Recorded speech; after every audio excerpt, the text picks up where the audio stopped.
अस्सलाम वालेकुम स्टूडेंट्स, आज हम लोग मेजर ऑफ डिस्पर्शन से स्टार्ट करेंगे। तो सबसे पहले मैं आपको बताता हूँ मेजर ऑफ सेंटर टेंडेंसी क्या है।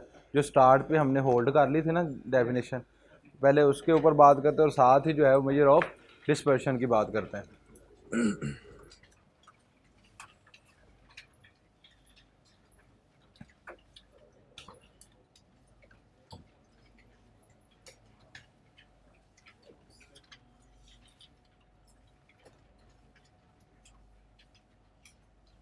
मेजर ऑफ सेंटर टेंडेंसी, और यहाँ इसे हम लोग मेजर्स ऑफ लोकेशन कहते हैं।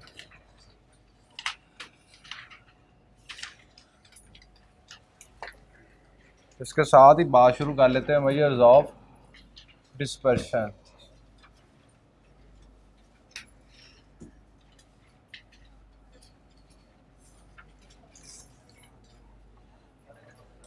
मेजर्स ऑफ सेंटर टेंडेंसी क्या होती है?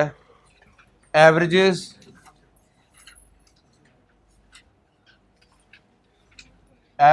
tend to lie in the center of distribution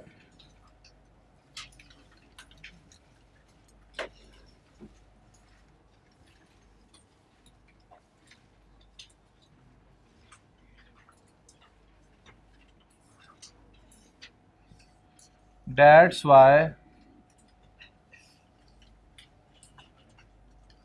they are called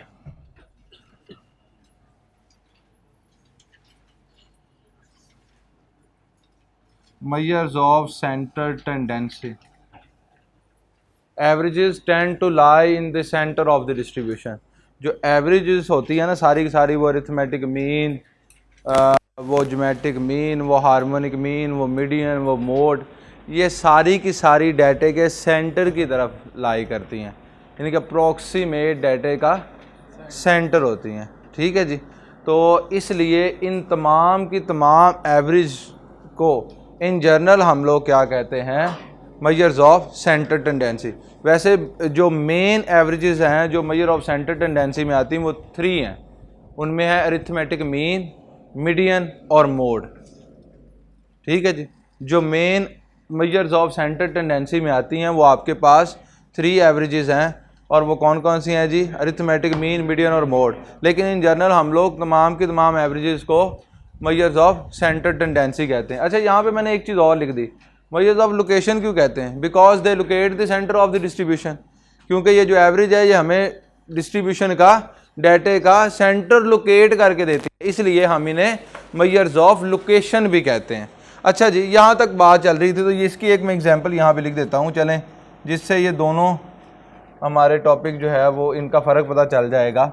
यहाँ पे मैं लिखता हूँ जी 2, 4, 6, 8 और 10। यहाँ से आपने देखा था कि इसकी एवरेज क्या थी, ऐसे ही था जी। अब आते हैं जी अपने इस टॉपिक की तरफ, जो कि आज हमारा टॉपिक नया स्टार्ट हो रहा है, measures of dispersion. Measures of dispersion.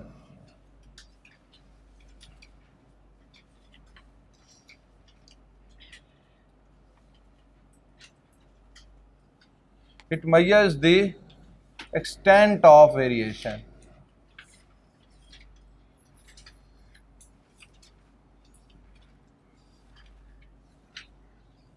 of all the observation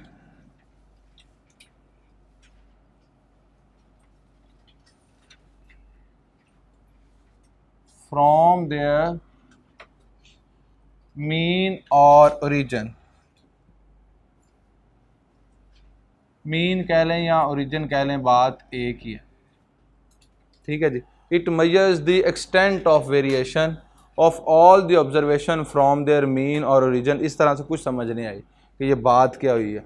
हम यही वाली एग्जांपल यहाँ पे लिखते हैं, तो देखिएगा हमारे पास क्या है, 2, 4, 6, 8 और 10।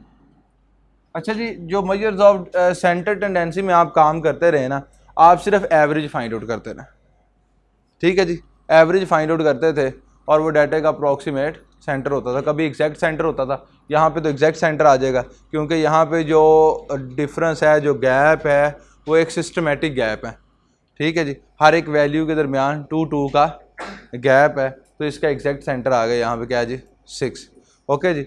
अब ये मेजर्स ऑफ डिस्पर्शन क्या करता है, ये जो ओरिजिन है ना जी, ये इससे ये जो वैल्यूज़ का गैप है, ये देखें जी 4 से लेके 6 तक, 2 से 6 तक, ठीक है जी, 8 से 6 तक, 10 से 6 तक, ये जो वेरिएशन है ओरिजिन से हर एक वैल्यू की, ठीक है जी। इस वेरिएशंस को जब हम लोग मेजर करते हैं तो हमारे पास वो क्या कहलाता है, मेजर्स ऑफ डिस्पर्शन। पहला काम क्या था, मीन फाइंड आउट करना, कर लिया।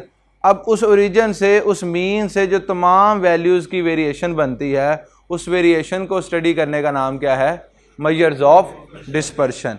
अब आपके पास 2 टाइप्स की मेजर्स ऑफ डिस्पर्शन होती है। एक होती है जी एब्सोल्यूट डिस्पर्शन,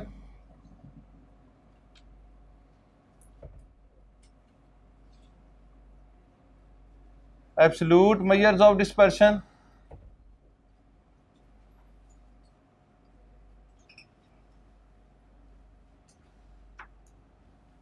और एक होती है जी relative measures of dispersion.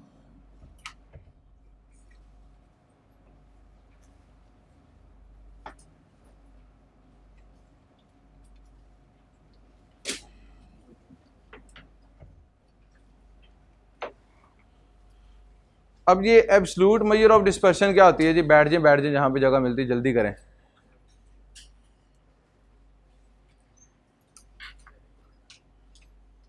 Absolute measures of dispersion. अच्छा, यहाँ पे अभी मैं डेफिनेशन लिख तो देता हूँ, आप लोगों की बुक में भी लिखी हुई है। It measure the dispersion in the same unit as given in the original data, लिखी हुई है जी, इसको अंडरलाइन कर लें, यहाँ पे वापस लिखने की ज़रूरत नहीं। ये मैं बता रहा हूँ absolute measures of dispersion. It measures the dispersion in the same unit as given in the original data, यानी कि जिस यूनिट के अंदर आपका डाटा दिया गया है उसी यूनिट में उसकी मेजर्स ऑफ डिस्पर्शन आप लोग फाइंड आउट करते हैं, तो बेटे वो आपके पास क्या कहलाती है जी, absolute measure of dispersion. Clear है जी। अच्छा, अगर रिलेटिव मेजर्स ऑफ डिस्पर्शन की बात की जाए तो यहाँ पे क्या है जी, it measure the dispersion free from unit and express the result in the form of ratio और परसेंटेज। ये क्या करती है जी, रिलेटिव मेजर ऑफ डिस्पर्शन ये फ्री फ्रॉम यूनिट कर देती है। ये जिस भी यूनिट में डाटा दिया गया होगा ये उस यूनिट से उसको फ्री कर देगी, उस यूनिट के अंदर आपको रिजल्ट नहीं मिलेगा। आपको रिजल्ट किस में मिलेगा, रेशो और परसेंटेज के अंदर। अगर जिस यूनिट के अंदर डाटा दिया गया है अगर उसी यूनिट में आपको रिजल्ट वापस मिल जाए तो वो आपके पास क्या होता है, एब्सोल्यूट मेजर्स ऑफ डिस्पर्शन। और रिलेटिव मेजर्स ऑफ डिस्पर्शन क्या है कि किसी भी यूनिट में डाटा दिया गया होगा, इससे यूनिट का कोई लेना देना नहीं, ये फ्री फ्रॉम यूनिट कर देगी और डाटा आपको किस में रिजल्ट आपको किस में मिल जाएगा, या तो रेशो में या फिर परसेंटेज के अंदर। एक एग्जांपल करेंगे तो ये दोनों डेफिनेशंस आपकी क्लियर हो जाएंगी। पहले तो लिखते हैं जी मेथड हमारे पास कौन से हैं एब्सोल्यूट मेजर ऑफ डिस्पर्शन के।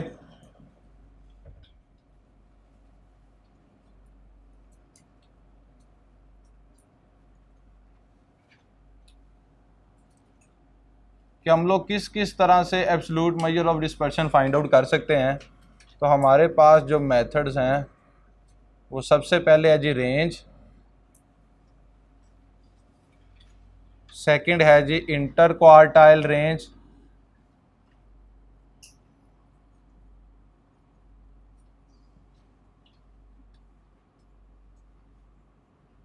थर्ड है G semi inter quartile range,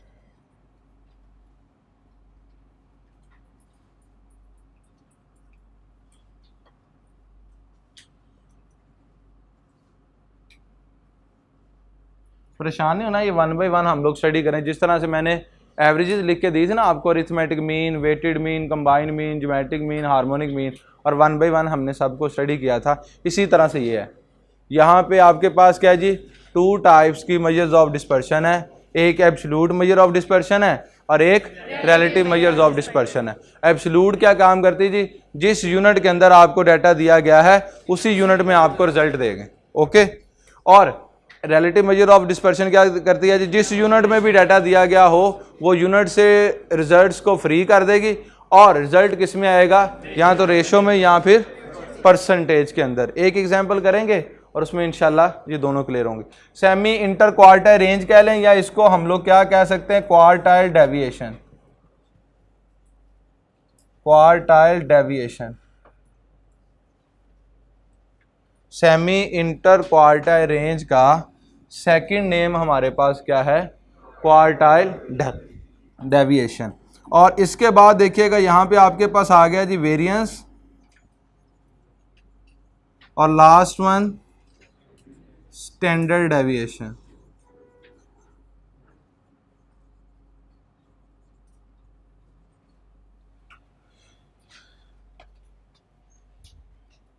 अच्छा जी, इसी तरह से जो हमारे पास रिलेटिव मेजर्स ऑफ डिस्पर्शन हैं वो कौन कौन से रिलेटिव मेजर्स ऑफ डिस्पर्शन जो बेटे हमने अपने सिलेबस के अंदर स्टडी करने हैं, ठीक है जी। वो methods relative measures of dispersion के कौन कौन से हैं, सिर्फ 3 हैं। एक है जी कोफिशिएंट ऑफ रेंज,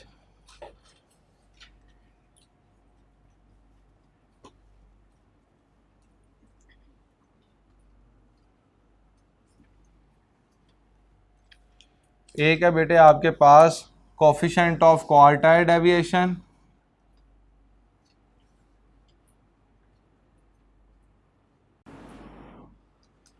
और एक है बेटे कोफिशिएंट ऑफ वेरिएशन।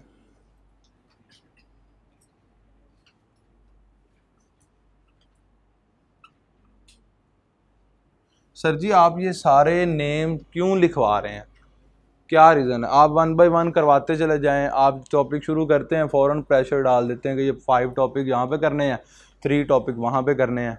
ये तो और देख के जो है ना वो बर्डन फील होता है। बेटे ये किस लिए करवाता हूँ, यहाँ पे देखिएगा जब आप नेक्स्ट पेज पे आएंगे ना जी, ये आपके पास है 131 पेज, 131। इसमें ज़रा जो इम्पोर्टेंट MCQ है उसमें MCQ नंबर 24 देखिएगा, क्या लिखा हुआ है, which of the following statement is or are correct, range is a measure of dispersion. Range measure of dispersion है, क्लियर है, मेजर ऑफ डिस्पर्शन है ना, ये सारी मेजर ऑफ डिस्पर्शन है। अगर वो यहाँ पे और इसको स्पेसिफिकली पूछता तो ये भी कह सकता range is a absolute measure of dispersion, तो आप कहते हैं यस। अगर उसने कह दिया range is a measure of dispersion then fine, range measure of dispersion ही है, ओके। अब सेकंड स्टेटमेंट जरा देखिएगा, क्या है जी, percentile is a measure of dispersion. No, percentile तो मेजर ऑफ डिस्पर्शन नहीं है। क्लियर है जी, क्लियर है स्टूडेंट्स, कोई इशू तो नहीं। इसलिए यहां पे लिखवाता हूं कि जब आपको इनसे रिलेटेड MCQ कोई पूछेगा तो आपको पता होना चाहिए कि जो है वो आपके पास मेजर्स ऑफ डिस्पर्शन कौन कौन से हैं। ये 5 यहाँ पे हैं, ये 3 यहाँ पे जो आपके सिलेबस का हिस्सा हैं, और अगर इनमें से भी वो और ज़्यादा डेप्थ में जाए तो वो ये भी कह सकता है कि inter quartile range is a relative measure of dispersion. तो स्टेटमेंट ट्रू है या फॉल्स है? फॉल्स है, क्योंकि ये absolute measure of dispersion. Clear है जी, इस तरह से भी वो पूछ सकता है। तो अगर हमने एक दफ़ा लिखे होंगे इस तरह से तो हमें वो याद रहेंगे, हाँ जी हाँ जी, ये जो 5 नेम्स थे, ये जो 5 मेथड्स थे, सर ने ये किस में लिखवाए थे, एब्सोल्यूट मेजर ऑफ डिस्पर्शन में। और ये जो 3 थे जिनके साथ कोफिशिएंट का वर्ड यूज हो रहा था, ये क्या होते हैं जी, ये रिलेटिव मेजर्स ऑफ डिस्पर्शन होते हैं। क्लियर है जी, जिनके साथ कोफिशिएंट वर्ड आ रहा है वो सारे के सारे रिलेटिव मेजर्स ऑफ डिस्पर्शन है, और इनके अलावा जो लिखवाए हैं वो कौन से हैं जी, एब्सोल्यूट मेजर ऑफ डिस्पर्शन है। ठीक है जी, पहला टॉपिक जब हम करेंगे ना जी रेंज, तो हमारे पास वो ऊपर वाली दोनों डेफिनेशन क्लियर होंगी। आते हैं जी अपने फर्स्ट टॉपिक की तरफ, और what is range? The difference between the largest and the smallest value in the data set is called range. Range क्या है बेटे, आपके पास एक डाटा सेट आपको दिया जाए, उसमें जो सबसे लार्जर वैल्यू है, लार्जेस्ट, ठीक है जी, लार्जेस्ट वैल्यू में से स्मॉलेस्ट वैल्यू को माइनस करें तो जो आपके पास रिजल्ट आएगा वो उसकी क्या है जी, रेंज है। तो रेंज का फार्मूला देख लीजिएगा, यहाँ पे क्या है जी, X M minus X naught, ये किसको शो करता है जी, लार्जेस्ट वैल्यू को, और ये यहाँ पे किसको शो करता है जी, स्मॉलेस्ट वैल्यू को। अब बेटे मैं आपको यहाँ पे एक एग्जांपल लिख के देने लगा हूँ, ये स्टूडेंट्स की हाइट है लेकिन सेंटीमीटर में मैं लिख रहा हूँ। अगर मैं फीट में लिखूँ तो पॉइंट्स में वैल्यूज़ आ जाएंगी, ठीक है। अगर सेंटीमीटर में लिखूँ तो मैं अपनी हाइट की बात करूँ तो मेरी हाइट है 5 फीट और 8 इंचज़, ठीक है। जब मैं इसको कन्वर्ट करूँगा सेंटीमीटर्स के अंदर तो ये 171 या 173 सेंटीमीटर बनती है, आई थिंक 173 सेंटीमीटर है, ठीक है जी। तो यहाँ पे देखिएगा जी, ये क्वेश्चन है, compute range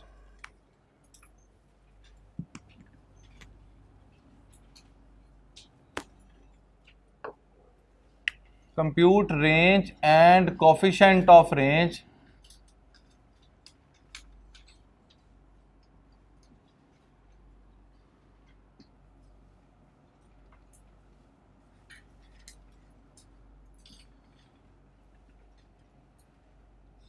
for the following set of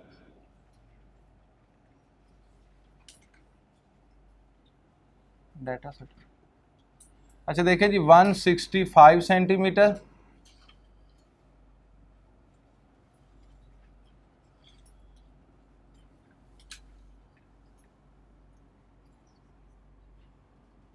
अब ये स्टूडेंट की हाइट है लेकिन किस में दी गई है, सेंटीमीटर्स के अंदर, क्लियर है जी। अच्छा जी, 175 सेंटीमीटर, 173 सेंटीमीटर, 179 सेंटीमीटर, 169, 162, 159, 154, ये अब गर्ल्स की हाइट शुरू हो गई है। अच्छा जी, यहाँ पे देखिएगा इसके बाद 181 सेंटीमीटर और 175 सेंटीमीटर, ये कुछ हमारे पास यहाँ पे हाइट्स दी गई हैं और ये किस में है जी, सेंटीमीटर्स के अंदर। यहाँ पे हमने क्या क्या चीज़ फाइंड आउट करनी जी, रेंज और कोफिशिएंट ऑफ रेंज। रेंज का फार्मूला तो लिख लिया, कोफिशिएंट ऑफ रेंज का फार्मूला भी मैं यहाँ पे आपको लिख दूँ।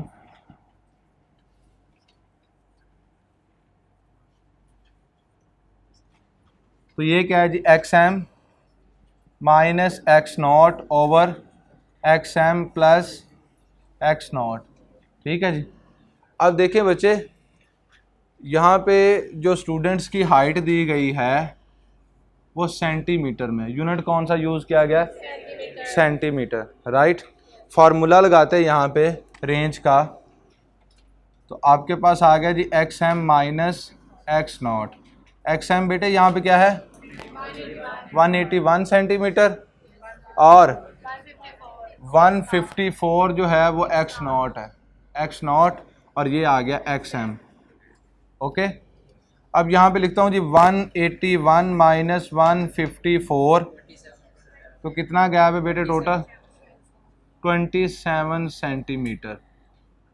एब्सोल्यूट मेजर ऑफ डिस्पर्शन क्या करता है जी, it measures the dispersion in the same unit as given in the original data. यही बताया था, ओरिजिनल डाटा किस में दिया हुआ है, रिजल्ट किस में आया, टोटल वेरिएशन कितनी है, 27 सेंटीमीटर्स, क्लियर है जी, क्लियर। अच्छा जी, अब आते हैं रिलेटिव मेजर्स ऑफ डिस्पर्शन, तो उसमें बात करते हैं कोफिशिएंट ऑफ रेंज की।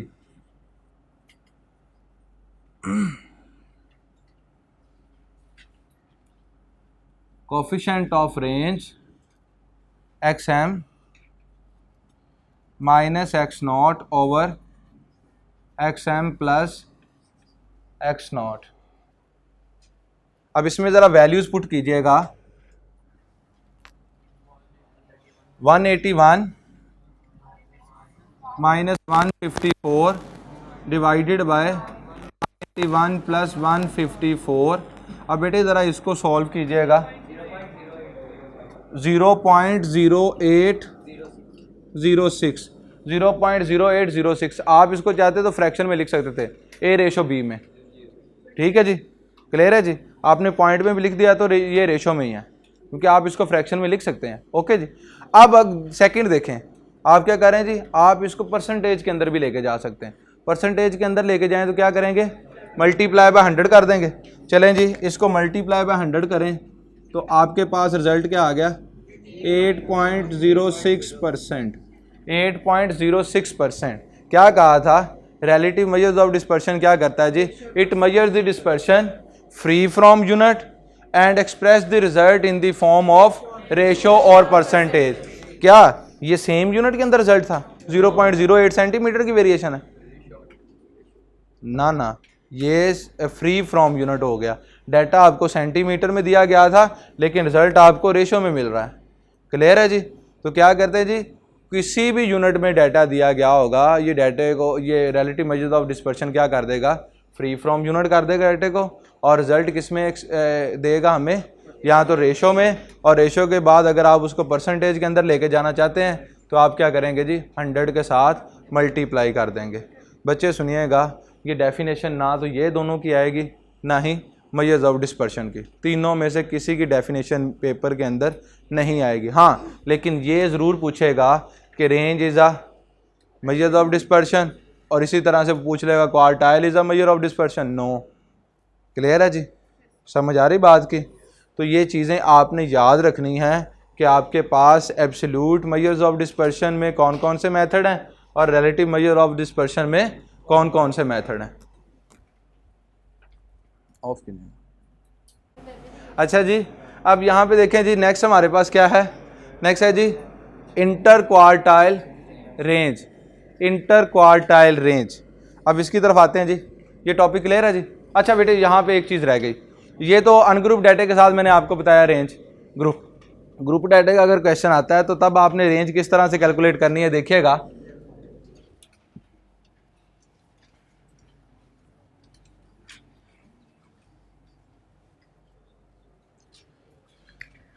कंप्यूट रेंज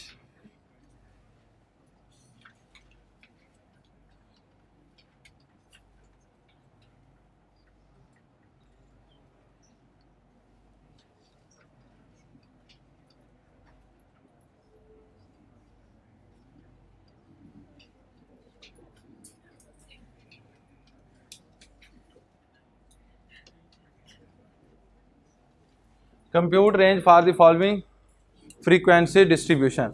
अब यहाँ पे देखिएगा, आपके पास फ्रीक्वेंसी डिस्ट्रीब्यूशन क्या है, कोई सी भी लिख लेते हैं, क्लास लिमिट्स। ठीक है जी, और ये हम लोग लिख लेते हैं जी 51 to 60, 61 to 70, 71 to 80, 81 to 90, 91 to 100, और इसके साथ फ्रीक्वेंसी आ गई जी 3, 9, 15, 11 और 4। ये हमारे पास एक फ्रीक्वेंसी डिस्ट्रीब्यूशन है और हमने इससे क्या चीज़ फाइंड आउट करनी है, रेंज फाइंड आउट करनी है। ओके। अच्छा बेटे, जब अब आपके पास यहाँ पे फ्रीक्वेंसी डिस्ट्रीब्यूशन दी गई है और आपने रेंज फाइंड आउट करनी है तो XM और X0 का मीनिंग थोड़ा सा चेंज हो जाएगा। ठीक है जी, क्या आएगा जी, मैं आपको बताता हूँ। फार्मूला पहले लिखते हैं।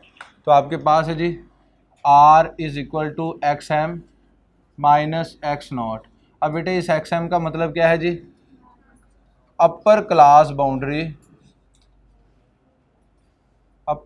Boundary of the highest class.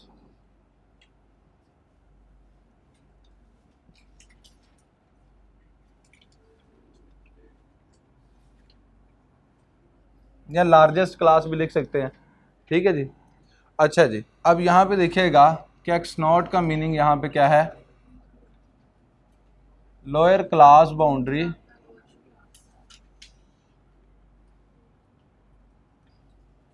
Of the lowest class. अच्छा, मैं यहाँ पे बात करूँ तो बेटे इस फ्रीक्वेंसी डिस्ट्रीब्यूशन में देखें तो हमारे पास जो लोएस्ट क्लास है वो ये है और जो हाईएस्ट क्लास है वो ये है, लेकिन प्रॉब्लम ये है कि ये क्लास बाउंड्रीज नहीं है। ठीक है जी, वहाँ पे एक्स एम का मतलब क्या है जी, upper class boundary of the highest class. तो हमें क्या करना पड़ेगा, एक कॉलम कंस्ट्रक्ट करना पड़ेगा और वो किसका है जी, क्लास बाउंड्रीज का। क्लास बाउंड्रीज किस तरह से कंस्ट्रक्ट होती हैं, सेकंड की लोअर लिमिट में से फर्स्ट के अपर लिमिट को माइनस करें, या आपके पास 1 का गैप है यहाँ पे, इसको 2 लिमिट्स में एडजस्ट करना है तो 2 पे डिवाइड कर दें, हाफ कर लें, 0.5 आ गया। 0.5 को लोअर लिमिट में से माइनस करते जाएं और अपर में ऐड करते जाएं, तो आपके पास यहाँ पे आ गया 50.5 और यहाँ पे 60.5, 60.5 टू 70.5, 70.5 टू 80.5 टू 90.5 टू 100.5। अब बेटे क्या लिखा हुआ जी, upper class boundary of the highest class. Upper class boundary of the highest class कौन सी है जी, ये 100.5, ये हो गया जी X M. Lower class boundary of the lowest class, तो ये बेटे आपके पास आ गया जी 50.5। ओके जी, तो ये क्या आ गया जी, एक्स नॉट।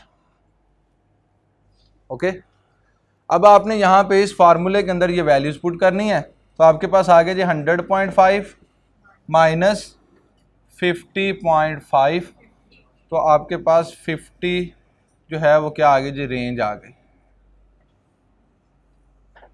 अब अगर आपने यहाँ पे coefficient of range find out करनी है तो फार्मूला फिर वही क्या है जी, coefficient of range X M minus X naught X M plus X naught. इसमें वैल्यूज पुट करते हैं तो 100.5 minus 50.5 over 100.5 plus 50.5, 50 divided by 151, 50 divided by 151, और अगर आप इसको पॉइंट्स या परसेंटेज के अंदर कन्वर्ट करते हैं 0.3311, तो इसको परसेंटेज में कन्वर्ट कर दें 33.11%। ठीक है जी, ये आपके पास क्या है जी, कोफिशिएंट ऑफ रेंज है। क्लियर है स्टूडेंट्स, कोई इशू तो नहीं है, यहाँ तक क्लियर हो गया। अनग्रुप के साथ भी रेंज फाइंड आउट कर सकते हैं, ग्रुप डाटा के साथ भी रेंज फाइंड आउट कर सकते हैं। चलें जी, ज़रा मुझे इसकी रेंज बताइएगा, इसकी रेंज क्या है, इधर इधर बच्चों, ये -2 -4 -6 -8। अब देखें बेटे, यहाँ पे इसकी ऑप्शंस क्या हैं जी, एक है 6 और एक है -6 और एक है आपके पास 10 -10 और एक ऑप्शन आपके पास 10 है। एक मिनट स्टूडेंट्स, 6 वाले कितने हैं जी, हैंड रेज कीजिएगा, और -6 वाले, अल्लाह भला करे आप लोगों का, -6 वाले तो मेरा ख्याल है गलत है, चेक कर लेते हैं। यहाँ पे ज़रा देखिएगा तो क्या है जी, X M minus X naught. एक चीज़ तो आपको पता होगी कि माइनस में जितनी वैल्यू बड़ी होती है उतनी छोटी होती है, तो यहाँ पे जो एक्स एम है वो क्या है जी, -2, और जो एक्स नॉट है वो क्या है, -8।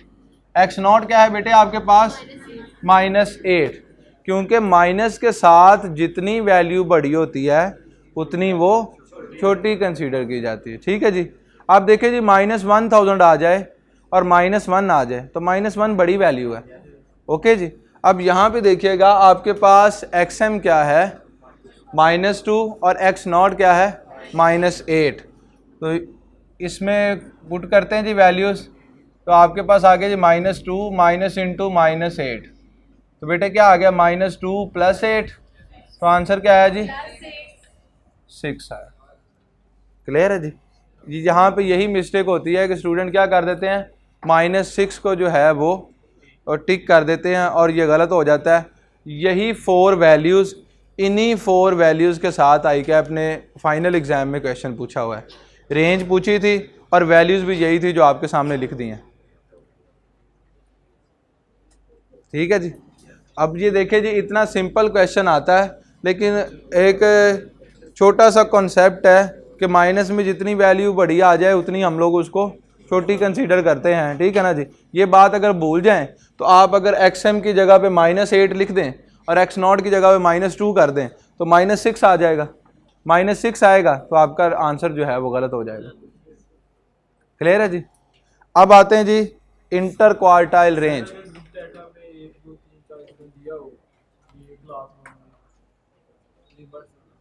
अच्छा, यहाँ पे आप कह रहे हो कि यहाँ पे x वैल्यूज दी गई हों। x वैल्यू डिस्क्रीट फ्रीक्वेंसी की बात कर रहे हो। डिस्क्रीट फ्रीक्वेंसी से रेंज आप फाइंड आउट ही नहीं कर सकते। ठीक है, क्लियर है जी। अब आपके पास ये आ जाती है जी कंटिन्यूस फ्रीक्वेंसी डिस्ट्रीब्यूशन या अनग्रुप डाटा। ठीक है, अच्छा जी जी किसमें फर्स्ट वाला ये 0 to 10, तो ये आ जाएगा -0.5 और यहाँ पे आ जाएगा 10.5। 0.5 ही माइनस होना है लोअर लिमिट में और अपर लिमिट में 0.5 ऐड हो जाएगा। Okay,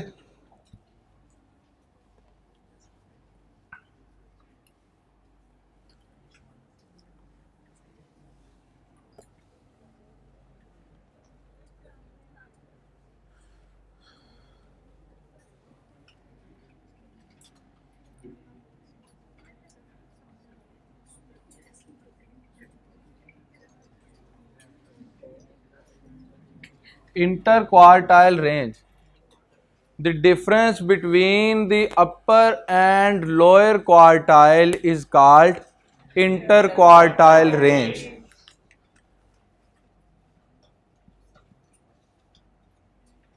Q3 minus Q1, the difference between upper and lower quartile is called interquartile range. अच्छा, इसमें एक की पॉइंट है वो आपने याद रखना है। ये देखें जी, अगर आपके पास ये कंप्लीट डाटा है यहाँ से यहाँ तक, तो फर्स्ट क्वार्टाइल यहाँ पे आ गया Q1, ये आ गया जी सेकंड क्वार्टाइल Q2, ये आ गया जी थर्ड क्वार्टाइल Q3,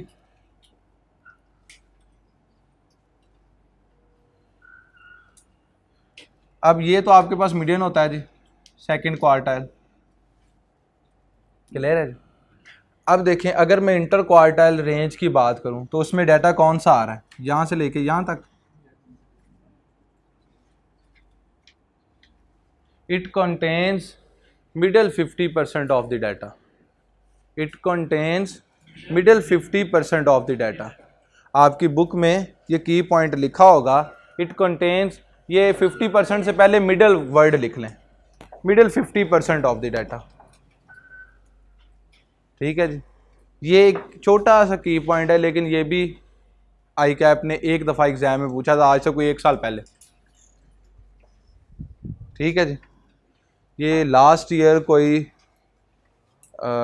मार्च अप्रैल की बात है जब ये आई कैप ने ये पूछा था, उसके बाद बच्चों ने नहीं बताया कि ये दोबारा आया, लेकिन ये स्टेटमेंट उसने दी थी और पूछा था कि ये स्टेटमेंट करेक्ट है कि नहीं है। ठीक है जी, कि inter quartile range contains middle 50% of the data. ठीक है जी, तो आपने ये याद रखना है, आपके सामने है, क्योंकि बेटे आप Q3 में से Q1 को माइनस कर रहे हो तो आपके पास कौन सा आ रहा है, मिडल वाला 50%। यहाँ पे भी 25% बच गया, यहाँ पे भी 25% डाटा बच गया। ओके जी। अब देखें, अगर तो वो आपको डाटा दे देता है तो उससे कहता है जी inter quartile range find out करें, तो पहले आपको अपर क्वार्टाइल भी फाइंड करना पड़ेगा, लोअर क्वार्टाइल भी फाइंड करना पड़ेगा, फिर इस फार्मूले के अंदर वैल्यूज़ पुट करेंगे तो क्या आ जाएगा जी इंटर क्वार्टाइल रेंज। लेकिन बहुत ज़्यादा चांसेस होते हैं इस बात के कि वो आपको लोअर एंड अपर क्वार्टाइल खुद से दे दे और आपसे पूछ ले जी क्वार्टाइल डेविएशन या इंटर क्वार्टाइल रेंज। अच्छा जी, अब देखिएगा यहाँ पे एक एग्जांपल लेते हैं। 15, 27, 22, 12, 18,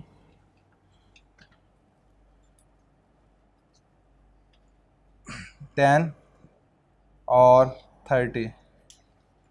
तो बेटे ये हमारे पास एक डाटा है और हमने इससे क्या चीज़ फाइंड आउट करनी है, इंटर क्वार्टाइल रेंज। अब इसके साथ साथ लिख लेते हैं सेमी इंटर क्वार्टाइल रेंज, जिसको हम लोग क्वार्टाइल डेविएशन भी कहते हैं।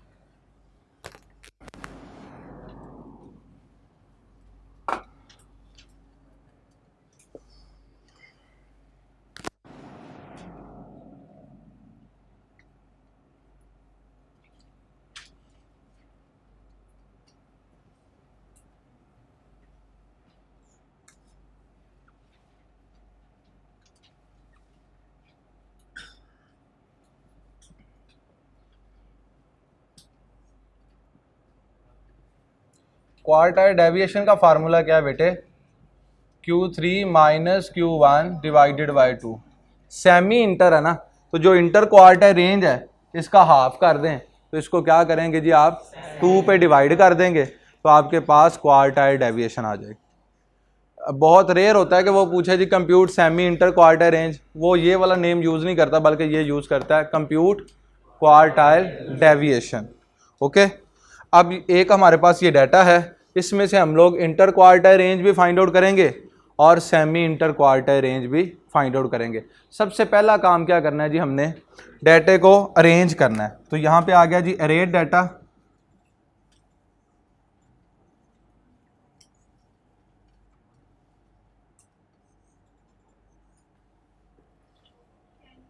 टेन,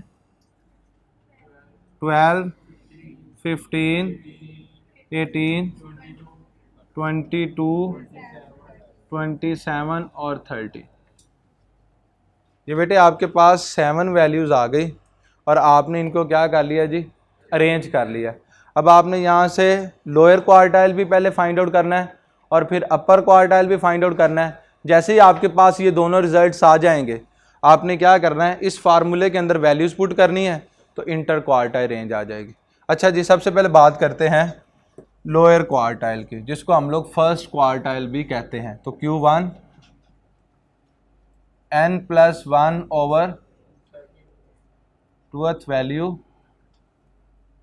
अच्छा जी सॉरी फोर्थ, n कितना जी हमारे पास 7, 7 + 1 8,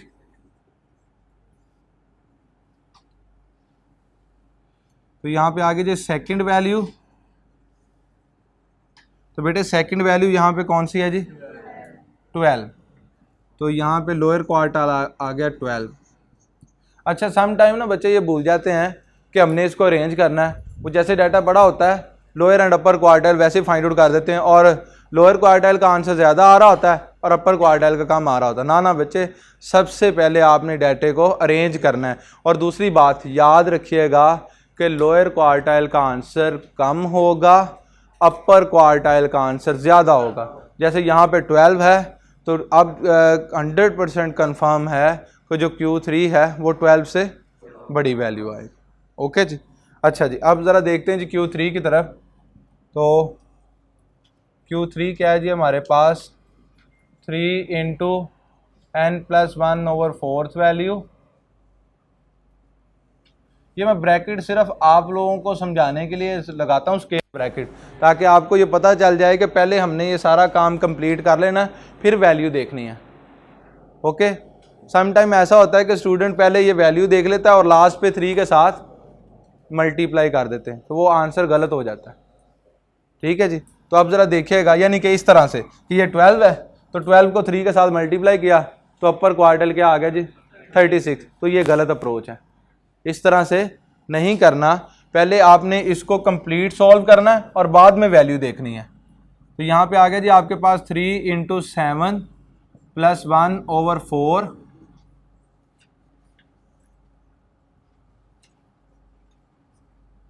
तो ये क्या आ गया बेटे, 6th वैल्यू। तो यहाँ से देखें जी 6th वैल्यू कौन सी है, 27। तो 27 आपके पास Q3 आ गया।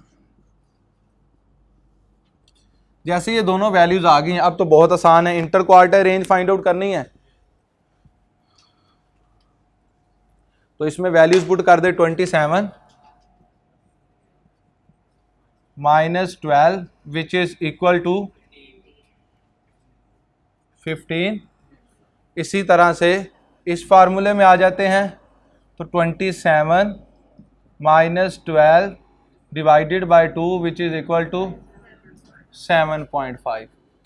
ओके, अब इसके साथ साथ हम लोग कोफिशिएंट ऑफ क्वार्टाइल डेविएशन भी देख लेते हैं। तो कोफिशिएंट ऑफ क्वार्टाइल डेविएशन क्या है देखिएगा,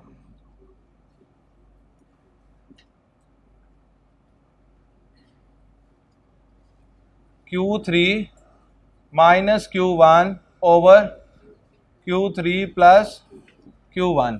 इसमें वैल्यूज पुट करते हैं, तो Q3 आपके पास क्या है जी, 27 माइनस 12 ओवर 27 प्लस 12। तो आपके पास क्या आ गया जी, 0.385।